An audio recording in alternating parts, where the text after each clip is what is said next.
Жар, головная боль, насморк, боли в горле, кашель. Грипп не просто острая вирусная респираторная инфекция дыхательных путей. Она способна к молниеносному распространению. Протекает тяжелее, чем ОРВИ или простуда. Также имеет наибольшее число осложнений. Токсическое поражение сердечной мышцы, синусит, гнойный менингит и другое. Вспышка вирусных заболеваний обычно бывает в осенне-зимний период.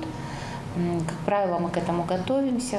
Конечно, чаще всего болеют, подвергаются осложнениям люди пожилого возраста, хроники.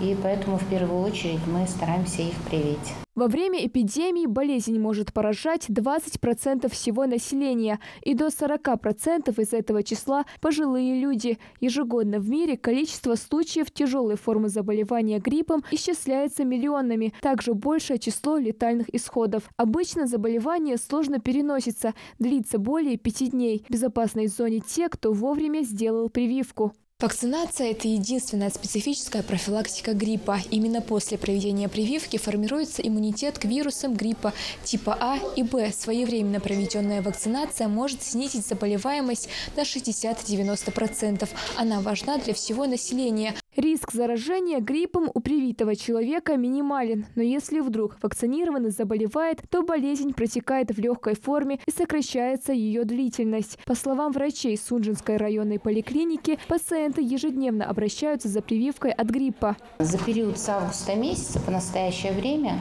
в Сунжинском районе провели вакцинацию более 23 тысячам пациентов.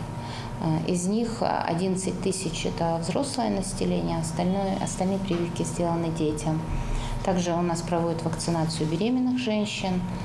Ну и в первую очередь прививаются люди из группы риска, то есть люди, больные хроническими заболеваниями. В Сунжинской районной поликлинике используются такие вакцины, как Савигрипп и Ультрикс Кварди. Они хранятся должным образом, сохраняя холодовую цепь. Любовь Зейтова знает о важности прививки, тем более в холодный период. Женщина сама медработник. Сегодня у нее выходной, поэтому решила уделить внимание своему здоровью. Мы все знаем, что грипп, у кого как, конечно, протекает. Бывают сложные формы.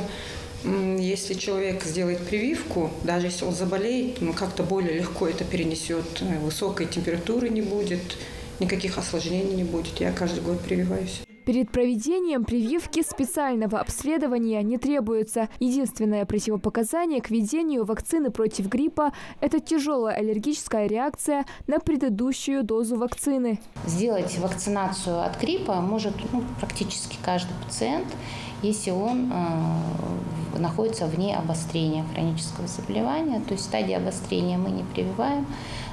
Противопоказаний очень мало.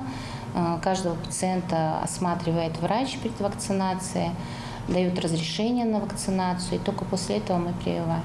Иммунитет после введения вакцины формируется через 14 дней и сохраняется в течение всего сезона. Среди других способов профилактики гриппа выделяют обработку рук антисептиком, отказ от общения с зараженными, ношение маски в общественных местах. Малика Измайлова, Султан Магушков. Новости 24.